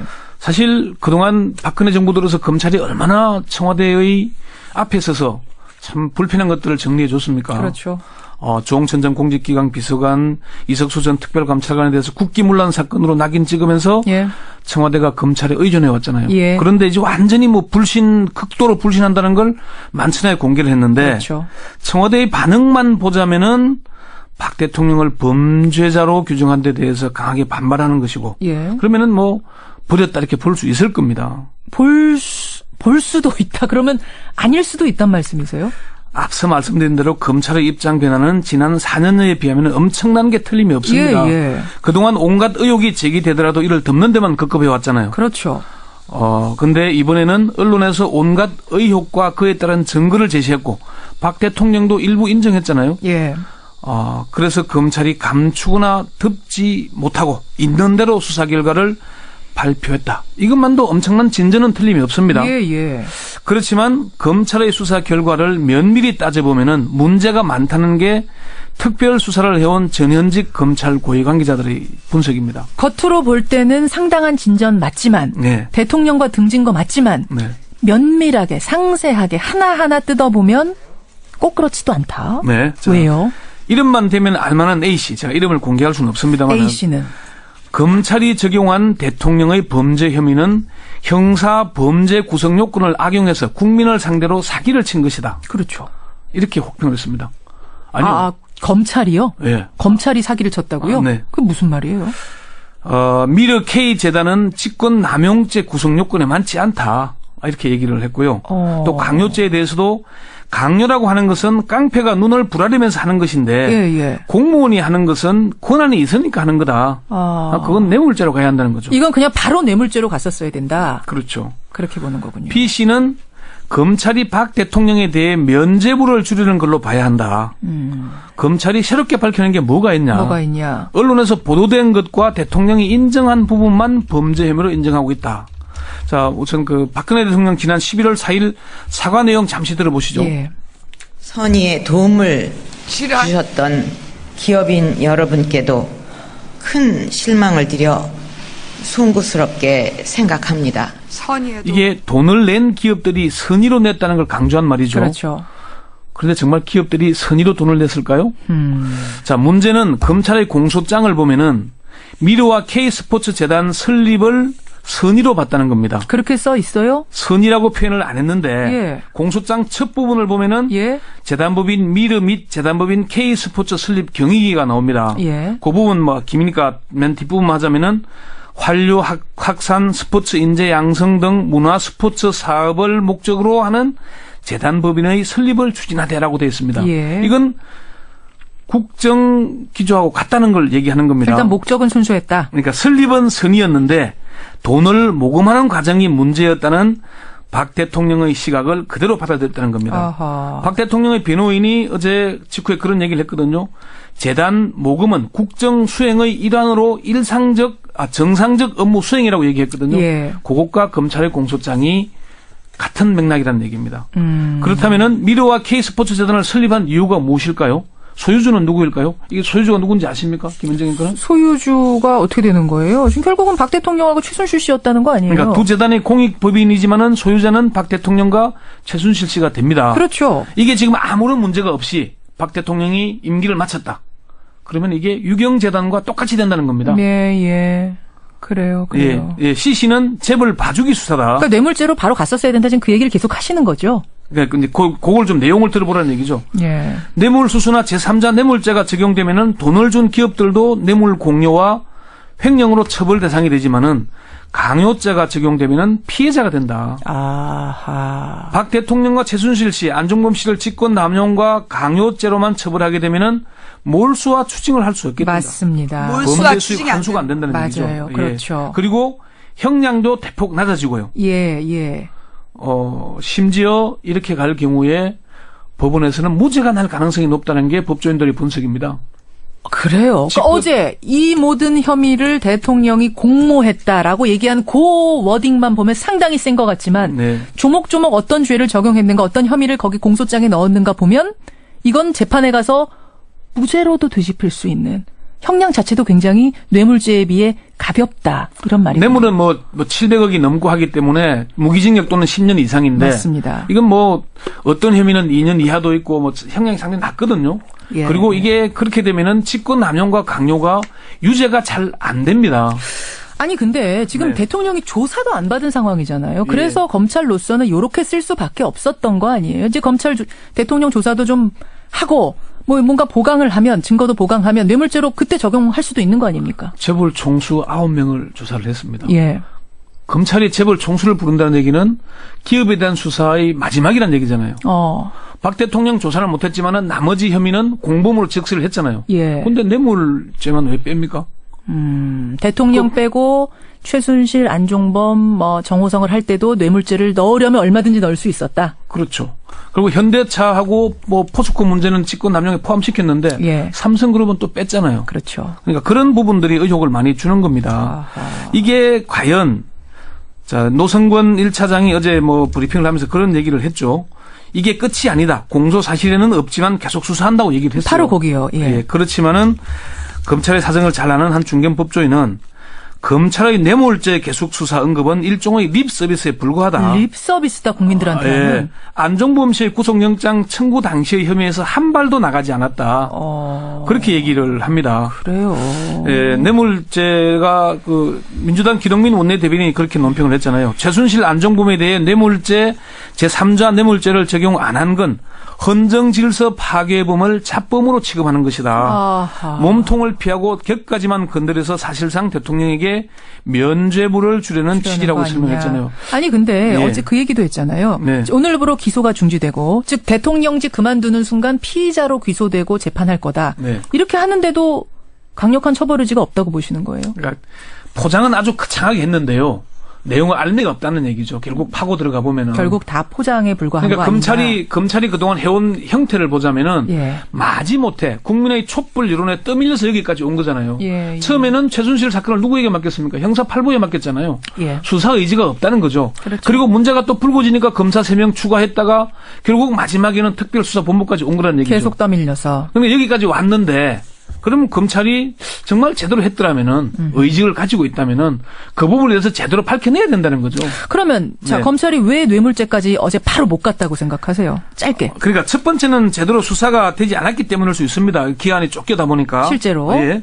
그 두 번째는 대통령에 대한 마지막 배려 차원이 아니냐. 직권 남용은 공무원으로서 정당한 직무를 수행하다가 좀 과하게 됐다는 거잖아요. 그렇죠. 근데 직권 남용이 되면 아까 말씀드린 대로 무죄가 될 수도 있고 빠져나갈 길을 열어주는 겁니다. 예, 대통령이. 예. 그러니까 지금 청와대가 이렇게 반발할 수 있다는 거죠. 예. 세 번째는 범죄 수익에 대한 몰수를 하게 되면은 최순실 씨 일가에 대한 뭐 재산 몰수 추징에 들어갈 수 있는데 그렇죠. 그 길을 막았다. 어허. 네 번째는 재벌 봐주기가 아니냐. 재벌 그런 얘기죠. 봐주기까지. 마지막은 뭐 그런 얘기도 또 있습니다. 일종의 까치밥 아니냐. 까치밥이라뇨? 특검이 곧 출범하게 되니까 예. 특검이 할 일을 남겨놓은 것 아니겠느냐. 여기서부터는 특검이 해달라. 뭐 이제 그런 수도 있고 뭐 그동안 멈칫하면서 떠밀려 왔는데 거기까지 하면은 검찰이 좀 낯이 뜨거우니까 뭐 특검으로 넘긴 게 아니겠냐. 좀 선의로 보는 거겠죠. 자, 지금 이걸 다 들으신 청취자 반응은 어떠냐면 그런데 이것조차도 격하게 반응하는 청와대 참 기가 막힌다. 이런 문자가 제일 많이 들어요. 그게 짜고 치는 게 아니냐는 거죠. 여기까지 권영철 선임 기자 진짜로 검찰이 대통령을 버린 건 아닐 수도 있다라는 오늘 Y뉴스의 결론. 수고하셨습니다. 네. 이게 어저께 나온 뉴스예요. 어제 아침에. 내가 그저께 밤에 그저께 밤에 일요일 날 밤에 비슷한 얘기를 했잖아. 이거 뭔가 꽹가리 치는데 이거 막 꽹가리 치는 건데 실제로 내용이 없다. 이거 검찰에서 그거 이 중요한 범죄는 안 건드린 거다. 뇌물죄를 뺀 이유에 대해서 그렇게 얘기를 했잖아요. 지금 검찰이 안 버렸을 수 있다. 여기서 중요한 건 뭐냐면 그러면 왜 검찰이 그렇게 꽹가리를 쳤냐는 거야. 마치 뭔가 엄청난 처벌한 것처럼 왜 쇼를 했느냐. 탄핵을 유도하기 위해서. 즉 검찰이 그렇게 쇼를 한 이유는 딱 하나야. 탄핵을 유도하기 위해서. 그래서 야3당으로 하여금 탄핵에 전부 다 동의하게 했잖아. 그죠? 그래서 지금 이제 탄핵을 유도하는 거야. 탄핵을 유도해서 탄핵 전국으로 가는 게 비상 상황이 된다는 거지. 그 비상 상황이 자기네들한테 유리하다고 보는 거야. 종편에서 그 뭐 헌정 이래 최초의 불안한 상태라고 막 날마다 떠들어대. 그럼 할머니 할아버지들이 얼마나 불안하겠어. 반드시 투표하는 할머니 할아버지들 불안감에 쌓이게 하기 위해서 지금 탄핵 정국이 필요한 거야. 탄핵 결정은 390일 동안 안 해도 되는 거잖아, 쟤네가. 시간을 끌 수 있어. 그리고 박근혜는 어차피 허수아비이기 때문에 직무정지 시켜놔도 상관없어. 황교안 체제로 간다. 황교안이가 총리 역할만 하면 지네들 빼먹을 이권은 다 빼먹기 때문에 박근혜는 어차피 허수아비니까 걔 직무정지 시켜놓고 390일 동안 그 황교안이가 총리하면서 지네들은 이권 나눠 먹으면 된다. 그리고 종편은 끊임없이 위기상태, 비상사태라고 떠들어대가지고 할머니, 할아버지들의 표심을 이명박 아바타로 몰고 간다. 요런 계획이 아닐까? 라는 소설이지. 라는 소설이다. 자, 이런 얘기를 하면 희망이 없다. 지금 중계방에서 제일 많은 사람이 보는 중계방에서 그렇게 얘기해서 내가 블랙 걸었어. 이게 무슨 얘기냐? 지금 이런 얘기를 내가 하는 이유가 뭐야? 여러분 절망하라 그러는 거예요? 내가 이런 뉴스의 행간을 찾아서 읽어주고 혹시 그 뒤에 이런 음모가 있는 거 아니냐라는 의혹을 제기하는 게 여러분들더러 절망하라는 뜻이에요?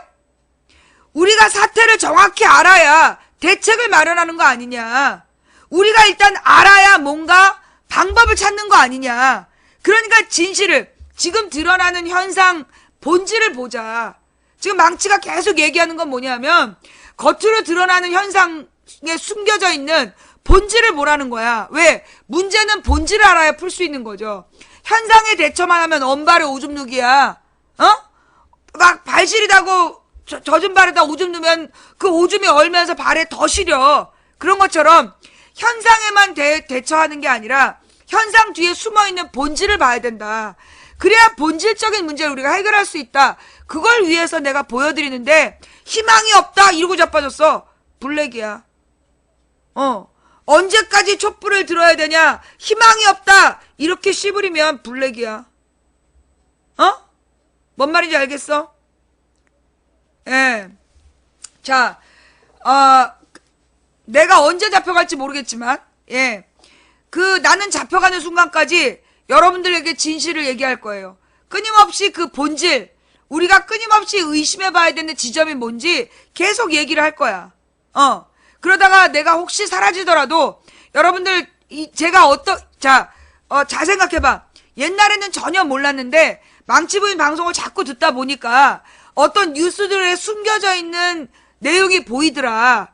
그리고 그런 거 아닐까라고 생각했는데 망치가 똑같이 얘기하더라. 그런 적 있다 손.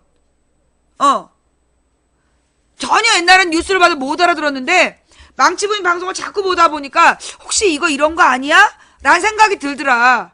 근데 망치가 똑같이 얘기하더라. 손. 자, 이게 뭐냐? 여러분들이 이미 저처럼 생각하는 훈련이 된 거예요. 여러분 같은 사람이 주변에 망치가 혹시 사라지게 되면 여러분들이 주변 사람들에게 끊임없이 의심하게 하고 끊임없이 진실이 뭔지 찾게 하는 그런 역할들을 해 주셔야 되는 거예요. 아시겠죠? 예. 그래요. 자, 왜 자꾸 사라진다고 하냐고. 에스겔서 3장에 내가 오늘 읽은 내용 전에 에스겔서 3장에 문 닫고 들어가서 말을 못하게 될 수 있다. 벙어리로 만들겠다. 근데 하나님께서 하실 말씀이 있을 때만 열겠다. 그런 얘기를 또 읽게 하셔가지고, 혹시라도 내가 말을 못하는 상황이 올 수 있다. 그래서 내가 대비하는 거야. 나는 가라면 가고 쓰라면 쓰고 죽으면 죽으리라는 결심이 되어 있는 사람이기 때문에 나한테 어떤 일이 생길지 잘 몰라. 다만 혹시라도 오늘 문득 그 생각이 들었어. 만약에 손석희 손석희 사장이 삼성에서 잘린다면, 삼성이 계약을 해지해버린다면, 또 망치 부인이 갑자기 잡혀 들어간다면, 그러면 당장 우리 국민들이 어디서 답을 찾을 건가. 그래서 지금 씨를 뿌리는 거야.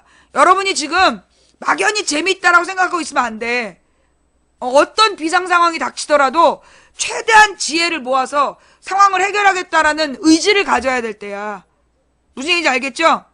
예. 근데 만약에 내가 혹시라도 잡혀 들어간다면, 내가 혹시라도 잡혀 들어간다면 돈을 걷자는 사람이 나오면 그놈은 요원이야? 자기가 제2의 망치다 이러고 나오면 그놈도 요원이야? 그래 놓고 지금까지 날 뒤에서 욕하고 있잖아? 자, 그래서, 속보, 망치 부인 박사모에게 참수당해, 잠깐만요. 요 내용 캡처해 주세요. 요거 캡처해 주시고요. 요 내용으로 우리 법정에서 좀 보자. 우리 엄정화는, 나중에 법정에서 보자. 나중에 또 니네 엄마가 와서 나한테 막 빌어도 소용없다. 자, 그래서요. 그래서 지금 여러분들이, 생각을 깊이 해야 된다. 이제 진짜 여러분이, 그런 거 있잖아. 어느 날 문득 여러분한테 삼성 경영을 맡아라. 할 수 있겠어? 어렵겠지. 어느 날 문득, 어느 기업체에서 당신이 CEO를 해야 된다. 그 얼마나 당황스럽겠어. 그죠? 뭐 CEO가 되면 막 좋은 차 타고 이런 것만 생각하잖아. 그러면서 당신이 경영해가지고 주식이 떨어지면 당신의 살점을 베겠어. 얼마나 무서운 일이야. 그죠? 만약에 당신이 경영을 못해서 주가가 떨어지면 떨어진 주식 그램수만큼, 주식 숫자만큼을 당신 살점을 떼겠다. 그러면 죽고 싶을 거 아니야. 근데 지금은 어떻게, 그렇기 때문에 우리가, 앞으로 벌어질 이 일들에 대해서, 정신 똑바로 차리고 대책을 수립해 가야 된다. 그러면서 어떤 생각도 드냐면, 어느 날 내가 잡혀간다든가, 그럴 수 있어요. 예. 어느 날 제가 잡혀간다든가, 뭔가, 우리 방송을 못하게 될 수도 있어. 그럴 때 여러분들이 정말 길을 잃지 말아야 돼. 폭력 시위는 절대 안 된다. 그거 방향 잃지 마시고요. 그 다음에 손석희 뉴스하고 우리 방송이 사라지면 어떻게 될지 모르잖아. 그럴 때 여러분이 믿어야 되는 건 야당 국회의원들이야. 야당 국회의원들을 믿고, 철저히 의논하셔서 올바른 길을 찾아가셔야 된다. 그 조중동인, 그러니까 지금 이제 종편이죠. 종편이 모든 책임을 야당에게 몰고, 탄핵에 대한 책임을 야당으로 막 몰아갈 때, 여러분이 덩달아서 야당을 치면 안 된다. 야당 국회의원들을 우리 편으로 꼭 데리고, 그래야 우리가 국회에서 저들의 독재를 마지노선으로 막아낼 수 있는 거야. 국민의 안전판이 지금 국회 여소야대를 만들어 놓은 거기 때문에, 그 여소야대 국회를 꼭 여러분 손으로 지키셔야 돼요. 그리고 야권 대선 후보들, 빨리 단일화해서 그 사람을 중심으로 해서 뭉쳐서 가야 된다. 뭔 말인지 알겠죠? 내가 안 잡혀가고 내가 여전히 남아있을 수 있다면 그러면 걱정 없는데 우리가 만일의 사태라는 게 있잖아. 혹시라도 내가 방송을 못하게 될 때는 여러분이 반드시 명심해야 될 게 뭐다? 지금 여러분의 내가 정말 목숨 걸고 금식 기도하면서 여소야대를 만들려고 했던 이유가 이거야. 박근혜가 막판에 미친 짓을 할 수 있다. 그 미친 짓을 막아낼 수 있는 유일한 방패막이가 여소야대 정국이다. 그래서 국회가 여러분을 막아낼 수 있도록 지금 여소야대가 됐잖아요. 171석이 우리 편이야. 그 171석의 야당을 여러분이 믿고, 그리고 여러분 지역구의 의원들을 동원을 해서 막 전화해가지고 그 171석이 올바른 선택을 하게끔 해 나가셔야 돼요. 그리고 야권 대선 후보들 지금 비상시국입니다. 감정적으로 저기 종편에서 만들어낸 헛소리로 문재인은 안 돼. 그렇게 어리석은 일로 힘 빼지 마세요. 지금은 시체말로 이 작대기라도 뽑아야 되는 상황이야. 작대기라도 선택해야 되는 상황이야. 그러니 지금은 우리가 누구는 싫어. 그렇게 호남에서 문재인 싫어. 그렇게 지금 투정 부릴 때가 아니다. 지금 비상 상황이다. 예.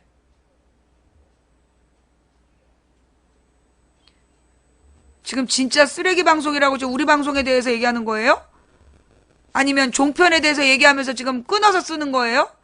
지금 이 방 채팅창에 4,200명이 있어. 그렇게 채팅을 끊어서 쓰면 안 돼. 뭔 말인지 알아요? 길게 한 줄로 쓰세요. 종편 욕을 하면서 쓰레기 방송이라고 욕을 했는데, 종편 어이없음, 쓰레기 방송임. 근데 앞말을 못 읽으면 망치부인한테 욕한 줄 안단 말이야. 자, 여러분. 지금 상황은 매우 심각한 상황이고요. 내가 볼 때 국민 90%는 박근혜 잘못을 인정해요. 예. 국민 90%는 박근혜 용서 못해. 그리고, 우리가 여기서 반드시 놓치지 말아야 될 건 뭐냐. 지금 이명박이 뭐라 그랬냐면, 박근혜가 부끄럽다고, 이명박이 박근혜한테, 어떻게 이렇게 부끄러울 수 있느냐. 이런 얘기를 했어요.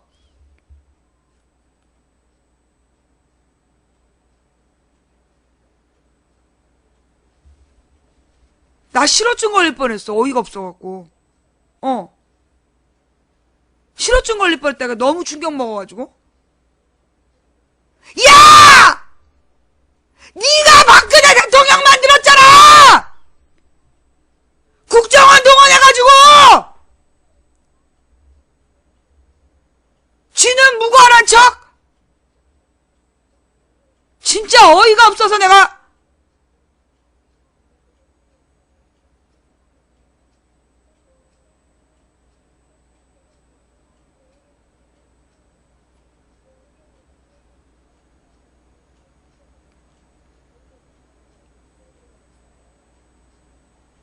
기가 막히죠, 여러분. 아니, 지가 어디서 나와가지고, 박근혜가 부끄럽다는 얘기를 해. 살다 진짜. 그니까, 우리 국민들이 요즘에, 그래서 요즘에 우리 국민들이 개그 프로도 안 본대잖아. 예능을 안 본대. 뉴스가 너무 재밌어가지고, 이렇게 웃긴 뉴스가 어디냐고. 아주 그냥 폭소가 나오는 거 아니야. 요즘에는, 누구야. JTBC 뉴스를 통닭 먹으면서 본대. 옛날에 무슨 축구 경기를 보고 이러면, 치킨 시켜가지고 막 맥주 마시면서 봤는데, 요즘엔 JTBC 뉴스를 볼 때 온 가족이 모여서 치킨 먹으면서 본대. 지금 JTBC 뉴스가 시청률 1위잖아. 그죠? 시청률 1위고 전국에서 제일 많이 봐. 이 나머지 언론사를 거의 다 안 보고, JTBC를 보고 있는데, 걱정이 뭐냐 하면, 언제든 삼성에서 손석희 사장을 잘라버리면, JTBC에다가 우리가 다 집중하고 있는데 어느 날 갑자기 삼성에서 손석희 사장을 잘라버리면 순식간에 무너져 내리는 거야. JTBC가 순식간에 무너져 내려. 그 무슨 얘기냐. 그래서 우리가 지금 신경 써야 되는 게 뭐냐 하면 우리가 KBS에 대해서 그냥 아무 신경 안 써. 그죠? KBS는 워낙 미친놈들이야 이러면서 신경을 안 쓰잖아. 근데 우리는 모든 가정에서 2,500원씩을 내고 있어요. 수백만 가정에서, 아니야, 1,700만? 1,700인가 1,600만 가구당 2,500원씩을 내고 있는 거야. 어마어마한 돈을 우리가 내고 있는데, 그 무지막지한 돈을 내놓고, 우리는 KBS에 대해서 아무런 대책이 없어. 그래서 이 KBS에 대한 우리가 대책을 세워야 된다.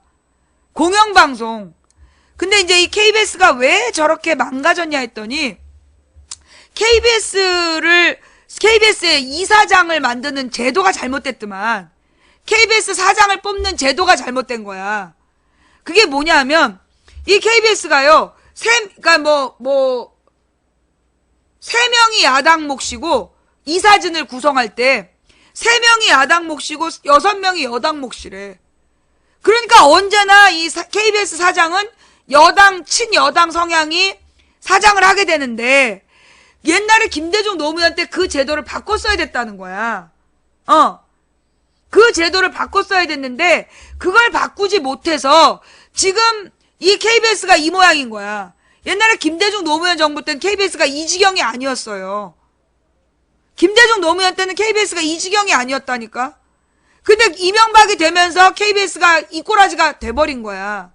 그래서 우리가 이 공영방송 시스템, 그러니까 왜 정부에서 공영방송 사장을 고르느냐고. 그러면 공영방송 사장이 정부를 비판할 수 있어? 못하잖아. 그러니까 언론의 기본 기능을 못하는 거야. 그래서 내가 볼 때는 공영방송 사장은 국회에서 선발권을 갖든지, 아니면 이 공영방송 사장도 투표를 하든지. 이거 진짜 심각한 문제야. 그러니까 우리가 대법원장도 투표해야 되고, KBS면 이 경찰에서 얘가 진짜 실종인지 가출인지를 뭘로 확인하냐면, 그 사람 이름으로 된 카드를 쫙 확인을 해. 그래서 카드 사용 내역이 있다. 그러면 얘는 가출이다. 카드 사용 내역이 없다. 그러면 납치나 사고를 당했을 수 있다라고 판단해. 그게 신용카드를 통한 생존, 그걸 뭐라 하더라? 하여튼 생존 사인인가 뭔가 그런 비슷한 개념이 있어. 살아있다는 증거. 이 사람이 살아있다라는 그 증거가, 이제 소위 계좌나, 이 카드, 이런 걸 보면서 하는 거야. 그러니까 주민번호만 알면 그 사람 생활흔적이라든가? 그래, 생활흔적인 것 같다. 생활흔적이란 말이 전문 용어인 것 같아. 예. 그러니까 그게 이제 어떤 사람이 실종이 됐다.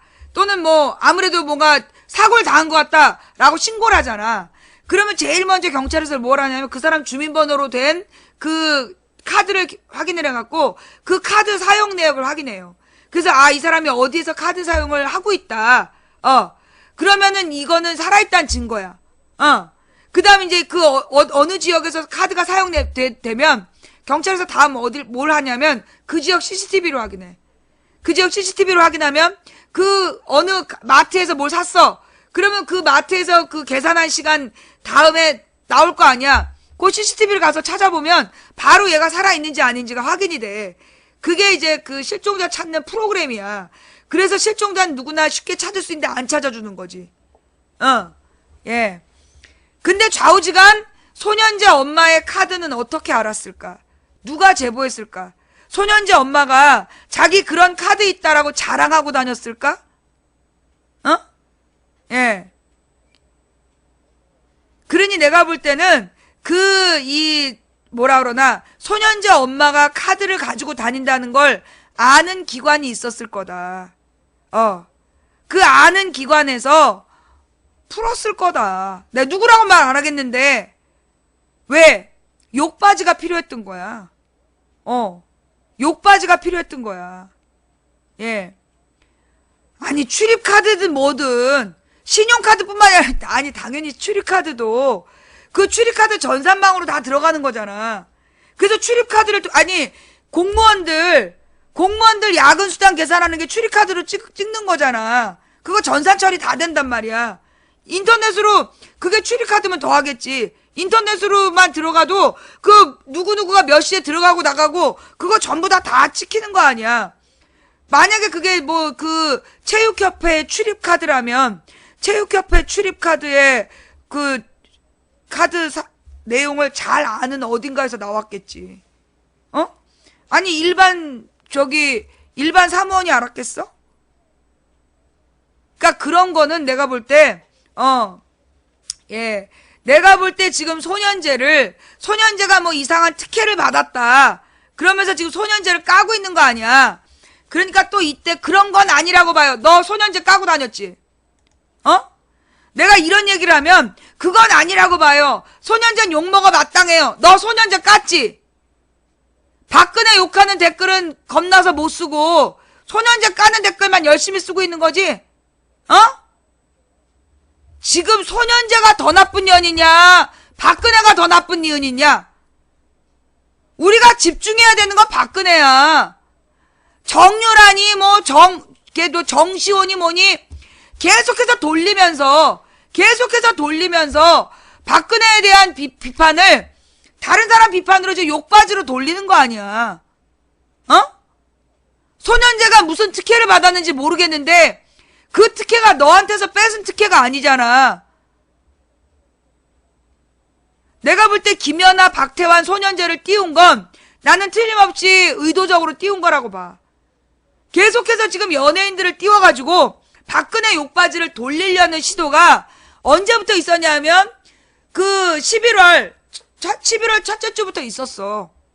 11월 첫째 주부터 막 그 늘품 체조 얘기하면서 늘품 체조를 자꾸 띄워가지고 막 연예인 문제, 그 다음에 안민석을 시켜가지고 최순실의 연예인 명단 이런 걸 자꾸 띄우려고 매주 그랬어.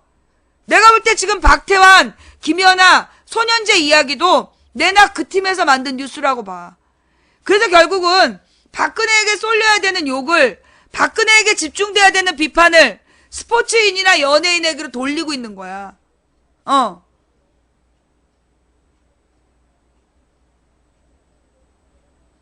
소년제가 부당하게 이익을 취했다면, 그래서 소년제 이미지가 나빠진다면 알아서 광고회사들이 소년제는 정리하겠지. 시선 돌리기에 넘어가지 마라. 예, 시선 돌리기에 절대 넘어가지 마라. 지금 쟤네들은 끊임없이 연예인으로 물타기를 하려고 그래. 근데 지금 이제 연예인이 안 되니까 스포츠 선수들을 띄워가지고 지금 물타기를 하려고 그러는 거야. 거기 절대 넘어가지 마세요. 우리가 지금 집중해야 되는 건 박근혜야. 그리고 지금 벌받지 않은 놈. 우병우는 왜 구속 안 돼? 우병우는 왜 구속 안 되냐고. 지금까지 보면 살아남은 자가 우병우, 김기춘이야. 그지? 우리가 지금 신경 써야 되는 건 왜 그러니까 박근혜는 원래 그렇다 쳐. 우병우랑 김기춘은 왜 아무 책임도 지지 않을까? 근데 내가 볼 때 이제 김기춘에게 모든 책임을 몰아가는 건 나는 이제 이명박 쪽에서 배우가 김기춘이다. 우병우, 김기춘이 배우다라고 얘기해서 자기네들은 박근혜하고 무관한 척 하려고 띄우는 면이 없지 않다고 생각하지만, 그러나 우병우가 이제까지 저지른 만행에 비해서 왜 우병우는 구속되지 않는가? 그래서 우병우가 지금 구속되고 있지 않은 건 뭐의 사인이냐? 검찰을 믿을 수 없다는 사인이다. 예.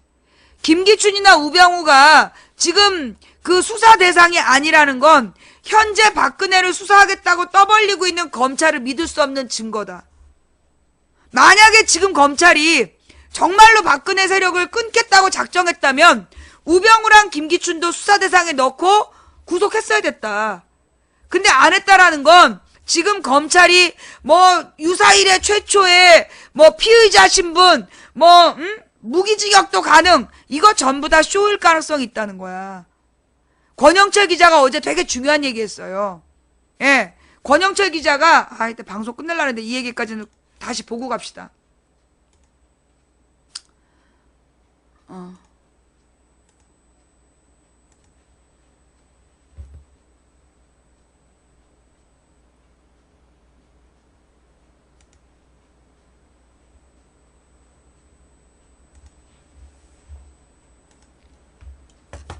예, 오늘 첫 순서 권영철의 Y뉴스로 좀 시작을 하려고 합니다. 권영철 선임 기자, 일단 어서 오세요. 안녕하십니까. 어제 검찰의 발표 그리고 청와대의 반응 모두가 다 상당히 충격적이고 중요하기 때문에 오늘 네. 권영철 기자를 좀 먼저 모셨습니다. 오늘 주제가 그거라고요. 네, 오늘 주제가 검찰은 진짜로 박근혜 대통령을 버렸을까입니다. 버린 거 아니에요? 지금 이 분위기로 봤을 땐? 검찰이 현직 대통령을 범죄자, 피의자로 규정했으니까 했죠. 헌정사상 처음 있는 일 아닙니까? 예. 국민도 놀라고 청와대도 놀랐죠. 예. 자, 근데 정말 버린 건지는 듣고 판단해 보시기를 바랍니다. 듣고. 아니, 이 정도면 일단 검찰이 세게 나간 거는 맞잖아요. 맞죠. 그런 평가가 있는 게 사실이죠. 예. 검찰이 제 역할을 했다는 그런 긍정평가가 있는 것도 사실입니다. 예, 예. 일단 긍정평가를 한 전현직 검찰 고위 관계자들의 평가를 들어봤는데요. 예. 편의에 따라서 A씨는 검찰이 엄청 강도 높게 한 거다. 이 정도까지 하리라고는 예상하지